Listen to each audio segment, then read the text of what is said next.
Começa agora o Estação Bem Viver, a sua parada semanal cultural comigo, Gabriele Gentil. E comigo, Vitória Freire. Gente, muito feliz por estar aqui em mais um episódio, né, Gabi? E a gente vai falar sobre um tema muito legal hoje, só que antes a Gabi tem um recado importante para dar. Sim, estamos na missão de bater 100 mil inscritos aqui no nosso canal do YouTube. Eu conto com a ajuda de vocês, então se inscreve aí no canal, manda pros amigos, curte, compartilha. A gente tá cheio de conteúdo legal, Sim, né? Se você gosta de falar sobre filmes, sobre cultura no geral, músicas, a gente traz várias personalidades locais e até nacionais, viu? Então, assim, compartilhem, enviem pros amigos e curtam, por favor, aí a gente tá com essa missão do chefe. E essa é a hora de falar sobre filme, né, amiga? Vamos falar aí sobre um fenômeno, mas também sobre outros filmes. Explica melhor. Então, a gente vai falar sobre o que tá todo mundo falando, né? Que é o filme da Barbie. Todos estão falando sobre Barbie. Mas, além de Barbie, a gente vai falar também, no geral, sobre grandes filmes, grandes lançamentos, estreias que ditaram tendências, ditaram comportamentos, enfim, moldaram ações ali das pessoas com base na cultura pop e através dela também. E para isso a gente trouxe duas pessoas maravilhosas aí, né, que sabem do que estão falando. Por favor, se apresentem, Pamela, Diego, falem sobre o que vocês gostam de fazer, no que vocês gostam de trabalhar também, na atuação de vocês, por favor. Eu ia dizer pra ir na ordem alfabética. Aceita o convite dele.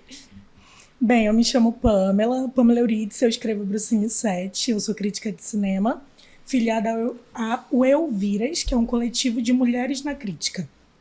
Então a gente reúne críticas de todo o Brasil. Aqui em Manaus nós somos 3 filiadas, eu, Camila Henriques e Suzy Freitas. Beijo, Camila e Suzy também.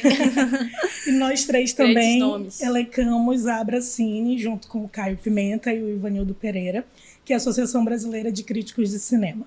Então a minha vibe é bem a crítica de cinema, eu tô concluindo o mestrado também na área sobre cinema. Que maravilhosa! Que legal! Então eu fico nessa parte de crítica, de pesquisa cinematográfica, então essa é a minha vibe.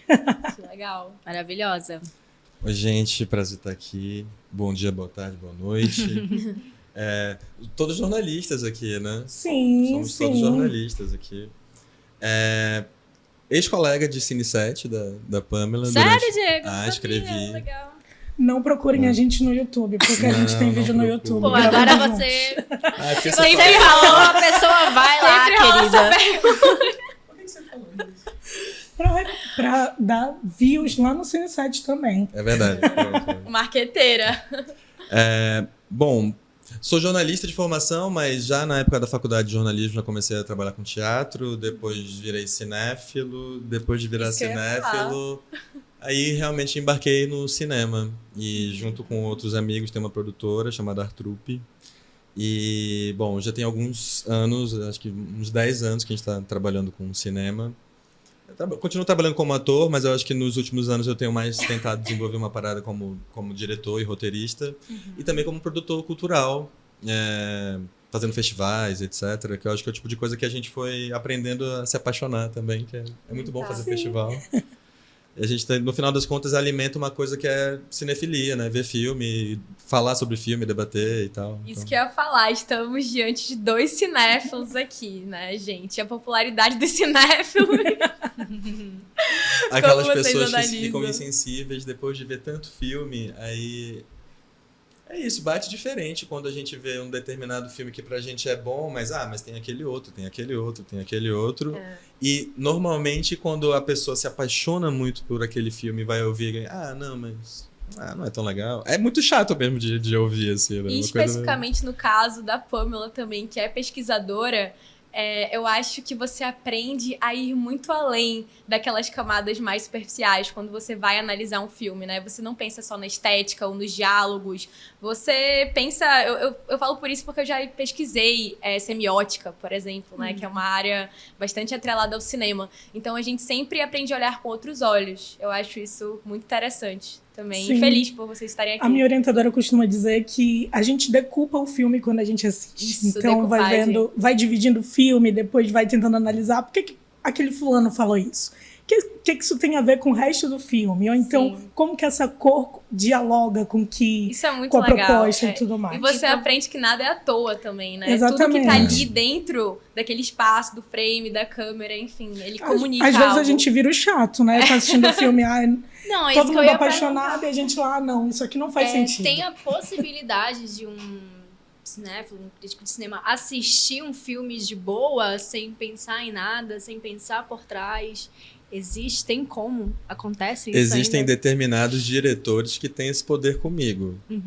Mas eu acho que quanto mais convencional o filme, e, sei lá, os primeiros 30 segundos de filme, já dá pra sacar mais ou menos pra onde vai. E aí realmente mexe com a gente uma coisa que...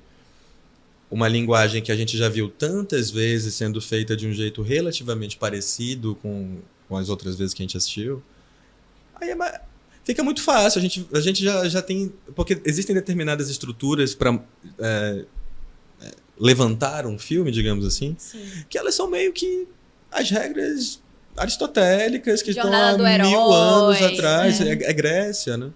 É tipo tu olhar pro filme e tu já saber o que vai acontecer. De alguma maneira, sim. Né? Tu não te surpreende com o que tá ali. Mas ao mesmo tempo, de verdade, assim, eu me considero um cinéfilo, mas eu sou muito fácil, assim, eu quero me envolver com o filme, eu quero gostar, eu não vou, não, vamos ver aqui. Sim. Não, assim, eu vou pra me envolver.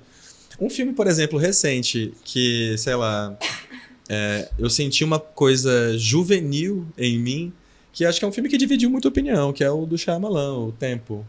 Eu adorei esse filme, achei maravilhoso. Dividiu bastante opinião. Quando o filme começa... O que você tem a falar, Não, pois é porque ele... Assim, quando você falou assim, você assiste um filme de boa, esse é um filme que eu vejo de boa, porque o diretor me pega na mão, é o filme do Spielberg dos anos 80, 90, que é... Gente, você embarca, é uma delícia assistir. Não tem como não... Jornada. Eu não fico problematizando tudo, não, assim... E falando sobre isso, né? Porque a gente quer usar o filme da Barbie como gancho aqui. Assistiram Barbie? Gostaram? Opiniões sobre o filme? Já viu, amiga, Barbie? Já, eu assisti Barbie na estreia. Fui de rosa e tudo. Foi de rosa? Amiga, eu fui assistir esse filme ontem, morta, depois de trabalho de preto, total luta. Ela é uma Barbie gótica. É sobre. Mas assim, a gente pode dar a nossa opinião depois, mas a gente quer ouvir vocês. Ou expectativa, caso não tenham visto ainda. Eu vou ser bem honesta. O que o Diego sentiu pelo Shyamalan, eu sinto pela Greta. Sim, a Greta. Então, assim, quando eu assisti Lady Bird a primeira vez, eu lembro que... Essa é pras garotinhas, né? A gente teve uma discussão no grupo de Elviras, porque algumas críticas mais maduras diziam assim...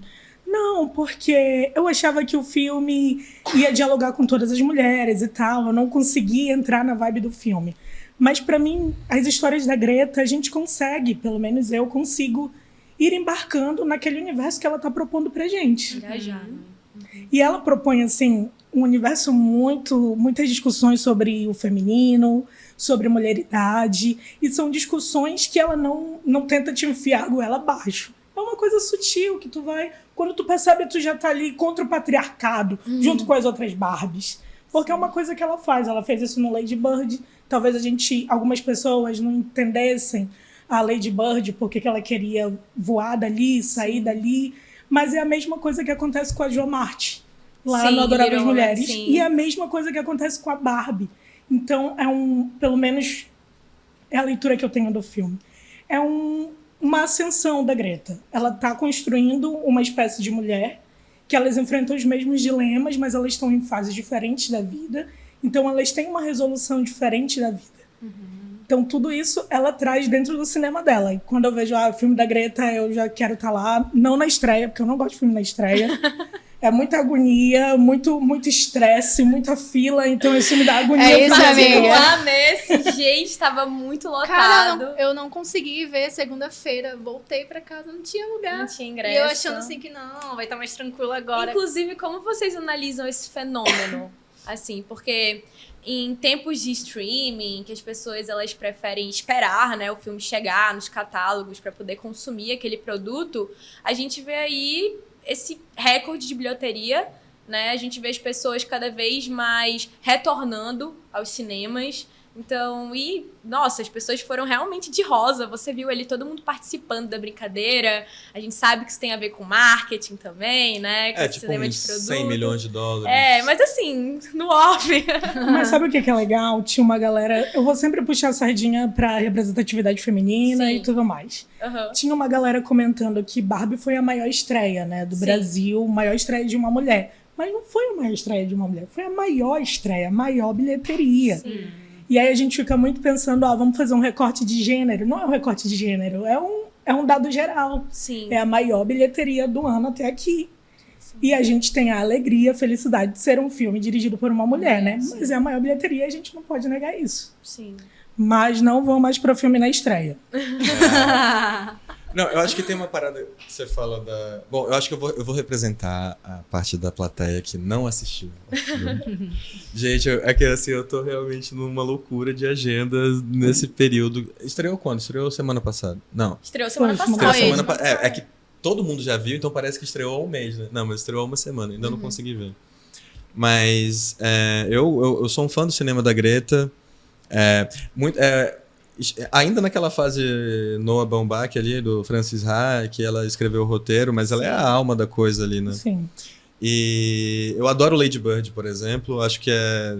E quando eu vi Greta Gerwig vai fazer Barbie, que louco, né? Sim. E eu vi o trailer, aí quando eu vi o trailer, eu acho que eu entendi. Assim, a proposta. Entendi o filme, é ótimo, né? No trailer entendi.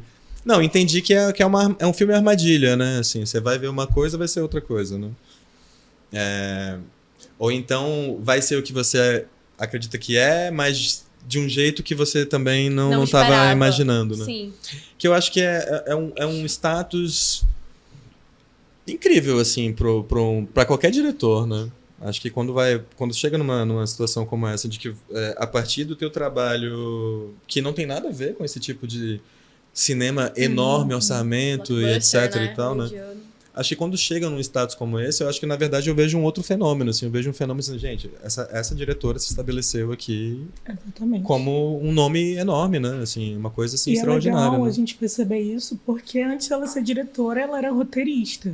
Então, história. Ela era atriz também, né? Sim, ela dirigia, ela roteirizava. Ótima atriz, atuava, né? Ótima atriz. Sim. Tu vê uma história de um casamento que ela também assina o roteiro. Exato, né? Aí pega um Francis Ha, acho que o Francis Ha é assim.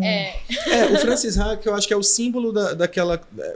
É por isso que é o que mais me pega nessa história toda, que gente, é o cinema independente, não é aquela coisa do...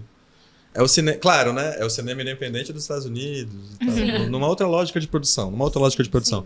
Mas ainda é, essencialmente, o cinema que eu consigo fazer com os recursos que eu tenho, no final das contas, né? E, caramba, a ascensão é gigante, né? E, pô... ela tem 2 indicações ao Oscar já, né? Ela tem do Lady Bird pois também. Né? Então, eu acho que de fato, assim, é um fenômeno que acontece que eu acho uma delícia de acompanhar, assim. Sim. Não, uma nova grande diretora se estabelecendo. E, pessoalmente, eu passei a ser um pouco corporativista. Quando eu comecei, de fato, não, acho que é isso que eu vou fazer da minha vida, fazer cinema, eu acho que eu passei a ser mais corporativista também. Eu acho que eu passei a respeitar mais uma parada que sei lá, pode ser o cinema que eu gosto ou que eu não gosto, mas eu acho que eu passei a valorizar quem se estabelece numa parada, sabe? Quem começou de baixo e se estabelece num nível muito grande, assim, né? Mas porque você entende que é difícil chegar lá? Você Claro. passa por isso também? Não, eu acho que, sei lá, para uma mulher é muito mais difícil ainda, né? Óbvio. Ainda mais nessa lógica predatória de cinema realmente bastante capitalista dos Estados Unidos, né? Sim. Quando acontece uma produção como essa, com esses valores e com o alcance que isso gera, eu celebro mesmo, assim. Eu acho incrível o fenômeno Barbie. Adoro, assim. Qual foi? Eu tava até comentando com amigos, assim, qual foi a última vez que teve um fenômeno como esse de lotar cinema, É gente? isso que a gente quer relembrar. Existiu, teve. Quando foi? Não. Teve, mas desse tamanho, eu acho que a gente vai comparar, sei lá, com Avatar, Teve comparar Avatar, com... Teve Ultimato dos Vingadores também. Vai ser sempre Marvel, né? Não, pois é, lembrar, eu quis falar Avatar pra fugir disso ainda. Universo Marvel, né? Porque se a gente for pensar em Marvel, aí eu acho que a gente vai entrar numa outra questão. Que é o cinema de indústria, né? Não, Barbie é indústria, todas essas são indústria, mas eu acho que o Marvel tá num lugar Ai, gente, vou falar mais. A gente levando o hater dos geeks. Não, gente, olha. Você O pode podcast gostar. sendo derrubado. Gente, Não, você pode mas gostar vamos de lá, qualquer vamos lá. cinema. Você pode gostar de qualquer cinema, não tem nenhum problema. É mais no sentido de. Eu acho que ele tá numa lógica de série. Qual é o episódio deste ano? Qual é o novo? E aí já vem tags assim. Ah, tá. Nesse aqui vai ter o personagem tal. É assim, não tem quando. Ainda tem resumo da novela no Bem Viver? Tem. A gente vai ler tudo que acontece na semana e a gente vai assistir a novela sabendo tudo que vai acontecer.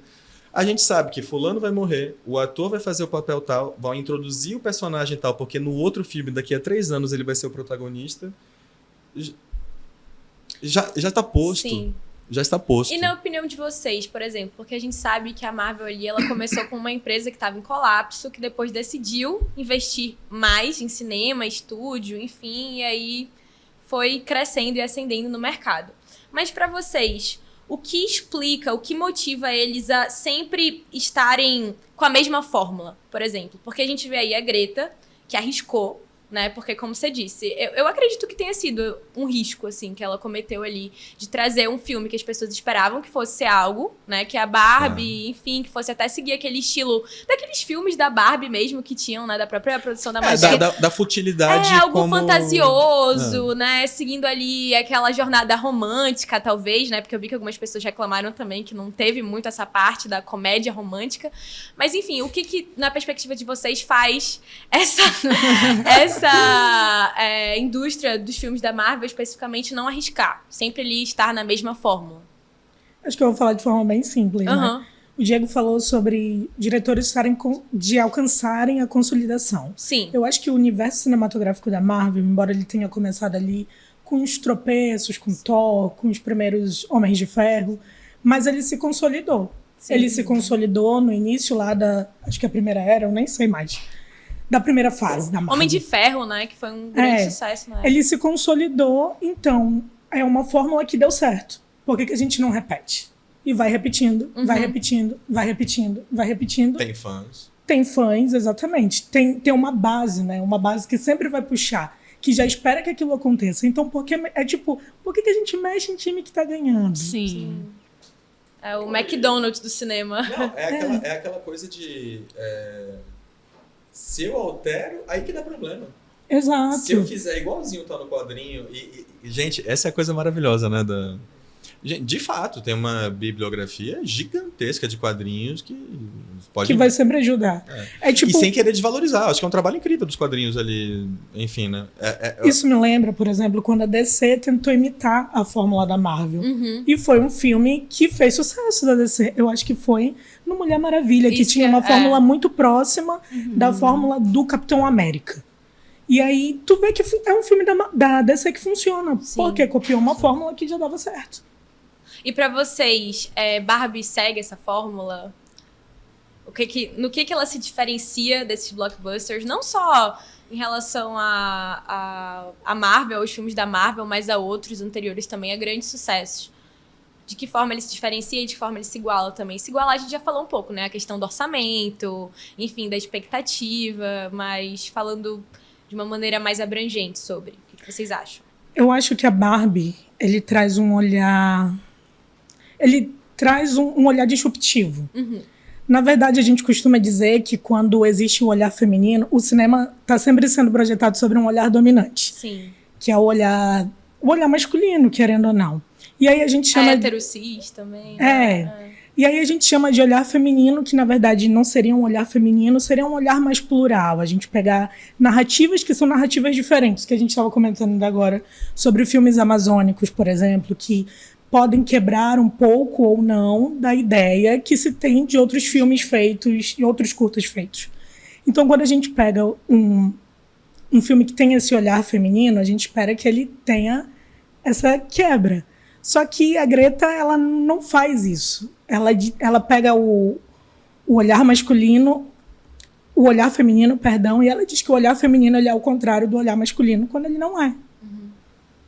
Se você pegar, por exemplo, um filme que é feito por uma diretora e analisar lado a lado por um filme feito por um diretor que tenham temáticas semelhantes, que tenham temáticas, tenham escolhas de cenários, escolhas de fotografia que podem se assemelhar, você vai conseguir perceber diferenças entre esses filmes. Você vai conseguir perceber que a leitura desses filmes é uma leitura diferente. Se eu pego filmes de época, por exemplo, que filmes de época parece que dialogam melhor com o público feminino. Se eu pego esses filmes e um filme dirigido por um diretor e um filme dirigido por uma diretora, eu vou ter uma leitura diferente. E aí é o que a Greta não faz no filme. Ela simplesmente pega o Ken, por exemplo. Gente, eu vou dar spoiler. Eu não sei falar sem dar spoiler. Não, pode dar spoiler. Já deu tempo aí das pessoas assistirem. Eu sinto muito se tu não viu. A gente pega, por exemplo, um Ken. Por que as pessoas se identificam com o Ken? Por que algumas mulheres olham e dizem assim, eu queria que a história do Ken fosse uma história melhor trabalhada. Ele era ignorado pela Barbie e tal. Porque as personagens femininas sempre foram tratadas iguais ao Ken. Afinal, que personagem feminina, infelizmente, não serviu de escada para que o personagem masculino ele ascendesse de alguma forma. Sim. Então, o que a Greta faz, ela não subverte o olhar. Ela pega e só troca de posição. Tipo, o olhar feminino é literalmente o contrário do olhar masculino. É como se uma mulher estivesse naquela posição. O que não é o olhar feminino, reitero, porque o olhar feminino é um olhar que quebra todas essas barreiras, que é o que... eu vou ser acadêmica, desculpa. É o que a Claire Johnston chama de contracinema, que é um cinema disruptivo, um cinema radical, um cinema político, e Barbie não é isso. Sim. Inclusive, é interessante você falar sobre isso, porque, assim, eu vejo que Barbie separou as pessoas, assim, sendo bem genérica, em 3 grupos. Um grupo de pessoas que foi esperando um filme ali, uma comédia romântica, talvez, ou algo até mais infantil, né, ali, estilo... Inclusive, tinham muitas crianças na minha sessão ontem. Eu queria saber o que vocês acham a respeito disso. Sobre isso. Então, a classificação do filme é de 12 anos. Mas eram crianças eram crianças menores, porque... Eu fiquei bem preocupada, porque o filme, ele traz todo sem dar muito spoiler, assim, mas... eu não sei se eu fiquei preocupada. Eu acho que o filme traz questões importantes, até pra você ir introduzindo, né, na vida de uma criança, assim, falando sobre essas questões de gênero também. Mas eu entendi o que você quis dizer. Mas, enfim, existe esse grupo de pessoas que foi esperando algum filme mais infantil, mais... Não gostaria de utilizar essa palavra, bobinho, mas eu vou falar mais simples. E existe aquele grupo de pessoas que gostou de ter abordado essas questões sociais. Existe aquele outro grupo de pessoas que achou que ela abordou tudo de uma maneira muito superficial, né? Como se, enfim, ela... Sei lá, eu acho que a cura pro capitalismo fosse vendida assim como um ingresso de cinema, né? Tá aqui, ó. A gente solucionou todos os problemas. E aí eu queria saber o que vocês pensam sobre isso, assim, nesses grupos, como é que vocês analisam ele, porque assim como você falou, né, ver um filme é uma experiência muito subjetiva, muito pessoal. Sim. E a cultura pop é um reflexo das questões sociais também, não deixa de ser, né? Então... eu acho... Eu queria falar desse ponto, mas eu queria também voltar no ponto que ela falou ali. Tá falando de Marvel, Barbie, etc. Vamos lá. Mas, assim, primeiro respondendo a tua pergunta, eu acho que é inevitável um filme enorme causar... Gente, muita gente assistindo o filme. Então, ainda mais muita gente assistindo ao filme da Barbie, que todo mundo tem algum tipo de relação com a Barbie. Sim. Próxima, distante, de achar uma bobagem, de achar legal, de brincar, sim, de não querer, sei lá, mas... É difícil alguém que não conheça, nunca tenha visto Barbie, nunca tenha ouvido essa palavra, que seja. Sim. Então, eu acho que quando um filme vai num caminho disruptivo, nem que seja para mostrar que... Porque o que eu já li muito sobre o filme é que ele, de fato, caminha decidido para ser uma comédia, né? De um jeito meio... se a gente levar isso aqui a sério, a gente vai estar viajando um pouco, sim, no que a diretora está querendo... E é um humor bem estadunidense. E ao mesmo tempo, sim, isso não significa que ela não levante questões sérias, porque se a gente vai fazer um filme sobre Barbie, a gente nem precisa ver o filme para... Peraí, Barbie é a boneca, o padrão de beleza, etc. Né? Então, eu acho super natural que tenha essas questões. Agora, voltando à questão de Marvel e Barbie, etc. Eu não sei se vocês chegaram a ver que teve uma polêmica anos atrás do Martin Scorsese criticando Marvel. Sim. E eu tenho que dizer que eu concordo plenamente com o que ele disse. Que a minha interpretação é a seguinte. Tu quis voltar só pra fazer polêmica. Só pra fazer polêmica. Porque eu acho que deixa... Que tava enterrada. Porque eu acho que deixa as enterrar. coisas de um jeito que eu acho que é o mais perto do que eu acredito Tu mesmo. quer que as meninas alcancem os 100k só na base do hate nos comentários. Obrigada, Diego. Eu vou jogar no fórum de fãs Adoro, da Marvel. Adoro Marvel. Polêmica. O que Scorsese fala? De fato, há artistas verdadeiros que trabalham nestes projetos. Em todos os níveis, no roteiro, na pré, na pós, na gravação, diretor de foto. São os mesmos elencos, são as mesmas pessoas que de vez em quando estão fazendo filmes premiados, que vão para outros caminhos. Enfim, não é a questão sobre a qualidade dos artistas ali envolvidos, ou etc. Se trata sobre, eu acho que uma discussão anterior que fica muito estranha quando a gente vai falar de indústria e comércio, que é uma lógica de cinema americano, né? Que não tem em nenhum outro lugar. Falar de fato, é o produto que nem uma fábrica de lápis, que faz lápis, vai ter tanto de dinheiro, vai ter tanto de lucro. É a mesma coisa, igualzinho. Né? Nessa lógica as coisas acabam se subvertendo, mas eu acho que a gente tem que lembrar que cinema é arte. E o que é arte? Arte, de alguma maneira, envolve risco. Envolve uma relação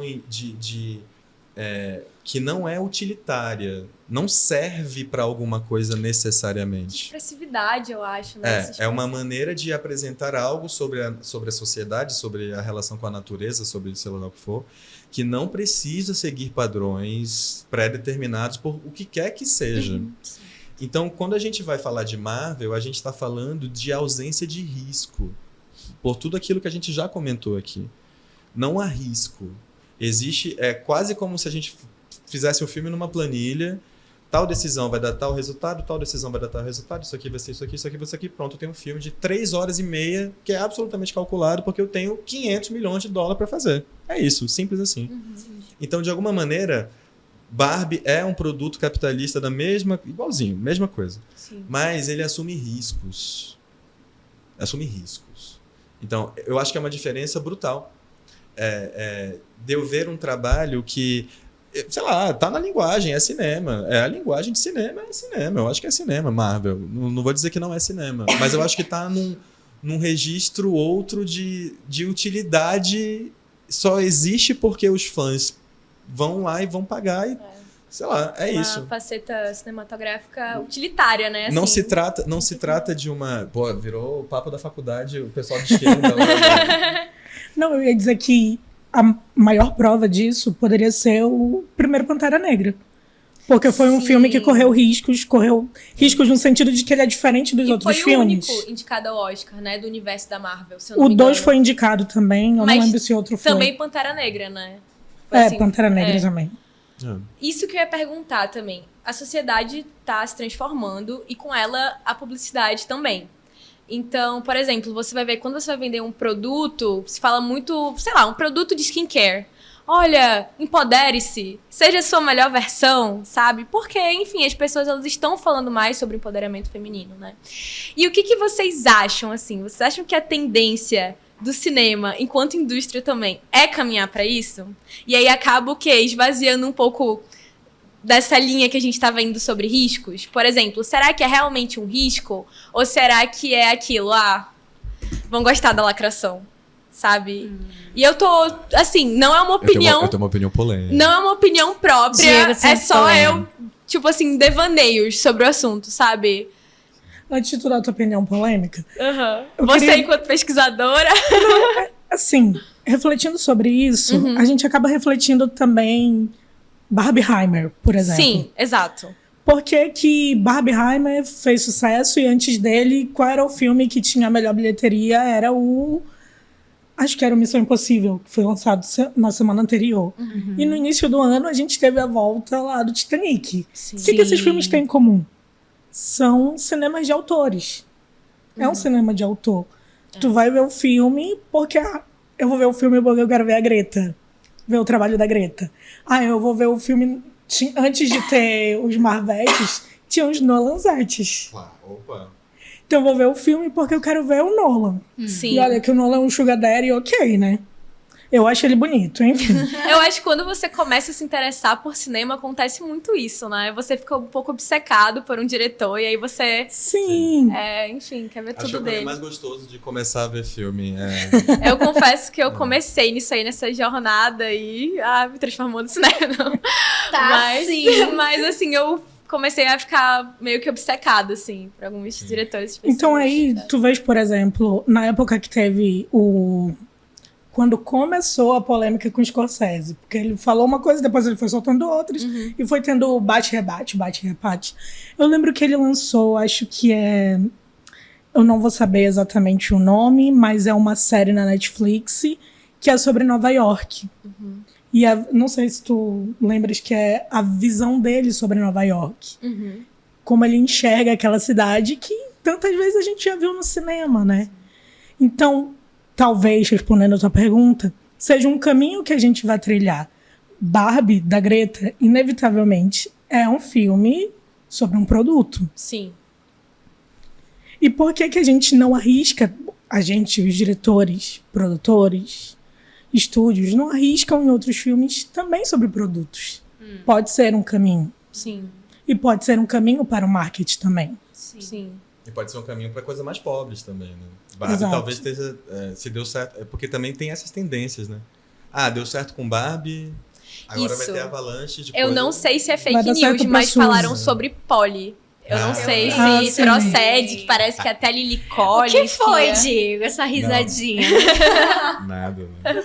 Mas foi exatamente isso que você falou, né? Enfim, Agora, repetindo a fórmula. Em cima da coisa que você falou, assim, eu acho que tem muito de politicamente correto nessas questões que você trouxe Sim. das temáticas, as novas temáticas, etc. Eu acho que são avanços, acho que é indiscutível, são avanços. A gente não está regredindo, a gente está avançando. Eu Isso pra concordo mim- com você. Não, isso para mim está posto e não tenho nenhuma dúvida. Existem determinadas obras ou coisas que a gente assiste anteriormente em que a gente vê a naturalidade de coisas que são muito delicadas assim de colocar em tela. Existe uma responsabilidade quando você coloca alguma coisa na tela ali que parece que, não sei, fica em terceiro plano e só importa o que ele quer fazer, né? Então acho que são avanços.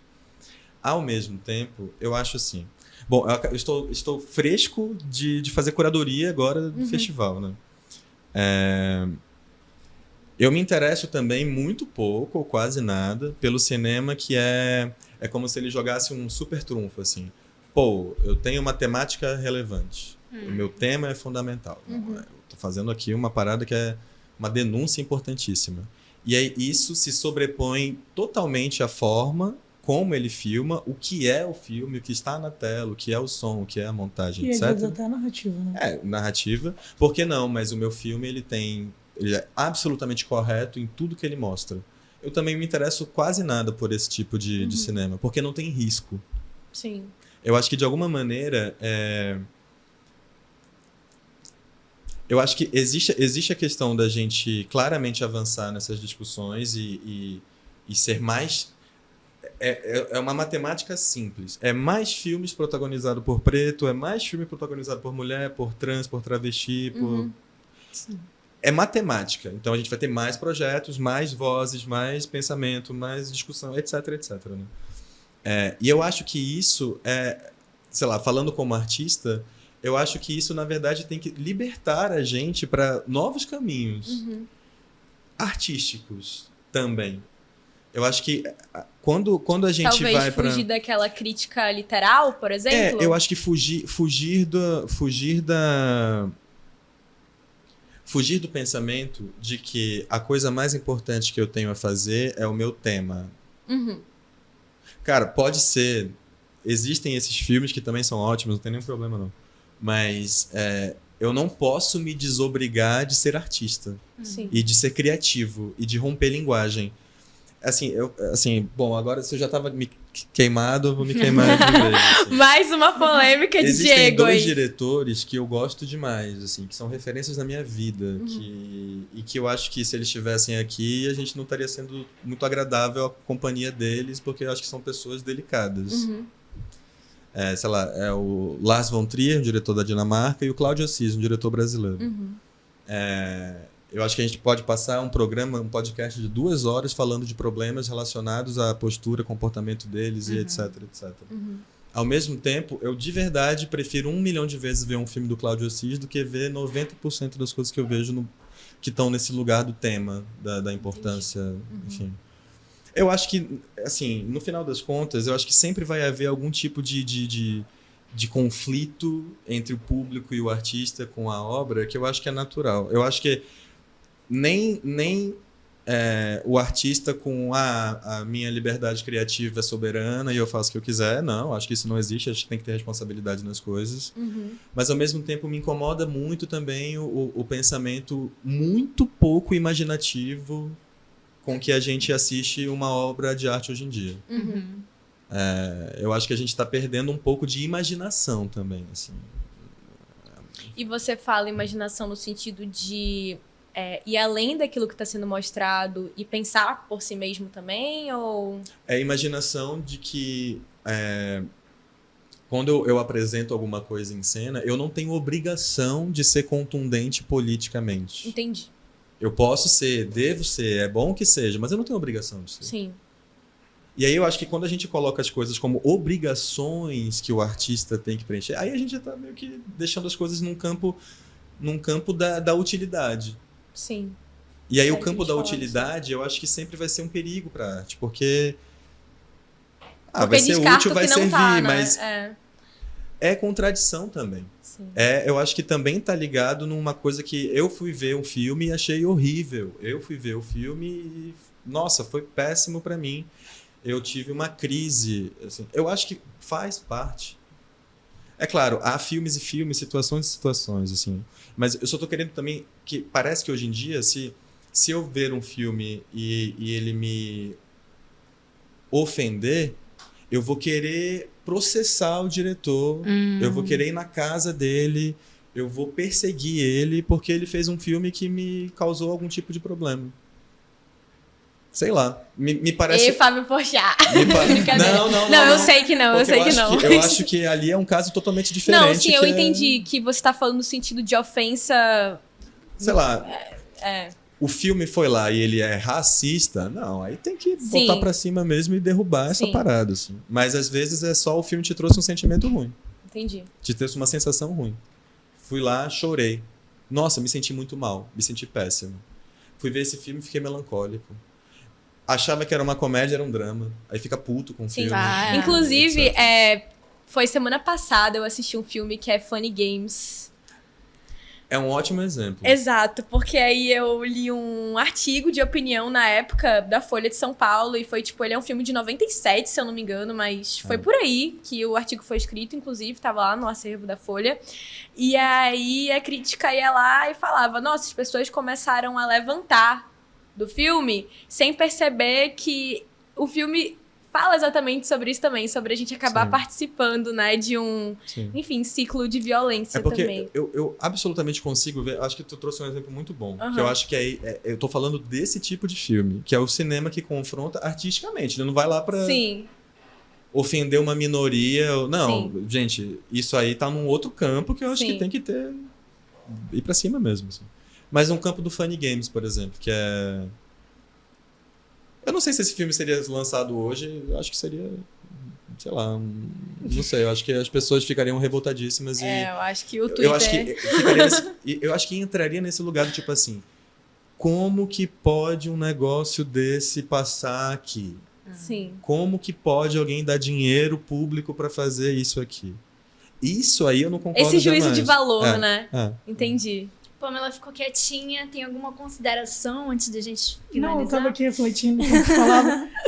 Porque faz sentido. Também. Eu pensei muito no Lars von Trier, as opiniões polêmicas dele. Nos filmes também. Lembrei muito do último filme que eu assisti dele, que foi A Casa Acho que é a casa que Jack construiu. Não assisti, gente, não conheço. Que foi um filme que as pessoas saíram na sessão em Cannes. Não sei se foi em Cannes ou foi em Veneza. As pessoas saíram da sessão. E é um filme que, pelo menos, quando eu assisti, eu não me senti à vontade. Eu assisti até o final. São mais de 3 horas de filme, né? Quase 3 horas e meia. E é um filme que eu não me senti à vontade, mas porque... pra mim era um filme misógino, entende? E aí eu fiquei pensando nisso enquanto tu falavas, porque encaixa nesse tipo de leitura. E a gente acaba vendo essa proporção entre público e artista, não só no cinema, mas também em relação à literatura e outros pontos artísticos, né? Atinge em vários campos, em vários níveis, a arte. E a gente precisa estar atento a isso também. Quem está fazendo arte também saber receber crítica, né? Eu lembro do caso do escritor de Torto Arado, que não soube receber a crítica do filme dele, e aí as coisas viraram uma bola de neve, porque o crítico está ali para ler a obra, analisar a obra, fazer uma leitura, e querendo ou não, essa leitura ela acaba refletindo também o tempo que a gente está vivendo. É inevitável. E o artista, ele já deu a sua obra para o mundo.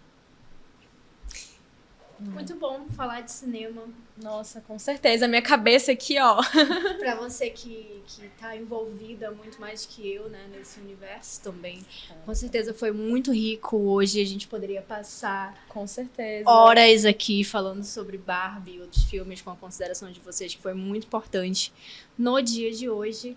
Mas a gente precisa Infelizmente, finalizar, né? Só uma hora, mas assim... Uma horinha que passa rápido, né? Foi ótimo conversar com vocês aí, pessoas que são envolvidas não só no campo cinematográfico, mas também envolvidas diretamente, você com pesquisa e você aí também está ali articulando um festival, né, para impulsionar, fomentar o mercado audiovisual aqui do Amazonas e, enfim, a contexto de Brasil também, inclusive, se você quiser divulgar, viu, Diego? Obrigado. Aproveita. Gente, de 22... olha... De 22 a 25 de agosto, no Teatro Amazonas, a 5ª edição do Festival Olhar do Norte. É um festival voltado para filmes da Amazônia, legal, região norte, mais Maranhão e Mato Grosso. Mas exibimos filmes do Brasil inteiro. Na abertura... Caramba, eu tô na dúvida se eu posso divulgar o encerramento. Cara, eu vou divulgar. Divulga, por favor. Eu não sei se... Deixa a rede social, lá você divulga qualquer coisa. É verdade, pronto. Não, que aí é furo aqui, divulga aqui. Não, o logo de abertura nós já divulgamos, que vai ser A Flor do Buriti, do João Salavisa e da René Nader. Gente, ó, esse filme... Eles são diretores... Eles são diretores do filme. Esse é o segundo filme deles que foi pro Festival de Cannes. O filme anterior deles ganhou a segunda mostra principal de Cannes, a Sertã Regá. E esse filme, A Flor do Buriti, ganhou novamente prêmio de elenco nessa mostra de novo do Festival de Cannes. Então, principal festival de cinema do mundo. Sim. Eles já são habituês, já estão premiadíssimos. E eu ainda não assisti, mas eu vi o filme anterior, que é o Chuva e a Cantoria na Aldeia dos Mortos, que é incrível, um filme incrível. E no encerramento... Tá, então eu vou assegurar que no encerramento nós vamos exibir um outro filme que estava no Festival de Cannes desse ano e que tem o Adanilo no elenco. Não falei. Ok, foi um bom spoiler. Foi um bom spoiler. Inclusive, a Danilo esteve aqui também, né? Um beijo a Danilo. Sempre está por aqui. A Danilo já está numa ponte aérea, assim, já. Nossa, que felicidade, né? Sim. Mas assim, eu juro que é legal o festival, gente. Eu acho que a gente tem um foco muito claro na produção. A produção brasileira contemporânea que está ligada é um misto de os diretores que de alguma maneira já encontraram caminhos através de editais públicos para ter uma produção um pouquinho de maior recurso, junto com aquela galera que, sei lá, tá fazendo o cinema do jeito que pode, com a câmera barata, e a gente também gosta muito. Então, eu acho que é um festival fresquinho, assim, eu juro que tá bom, muito Vocês bom. têm @, nas redes sociais?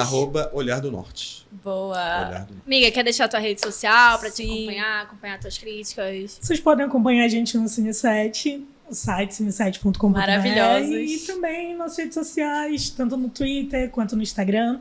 A gente sempre tá divulgando o que rola no cinema na região norte, né? Cinema no Amazonas, principalmente. E a gente vai estar lá no Olhar do Norte também. O Cine 7 é parceiro Estaremos do lá. festival. Estaremos Mas lá. estaremos, sim. Pô, por favor. Interessa. Obrigada, queridos. Muito obrigada, Obrigado viu, a você. gente? A quem nos assiste e nos ouve também, não esquecer de se inscrever no canal do YouTube. pra Bater gente nossa bater meta, a nossa gente, por meta. favor, vambora. Ajuda duas jornalistas. Até semana que Tchau, vem. tchau. Até semana que vem. Um beijo pra vocês.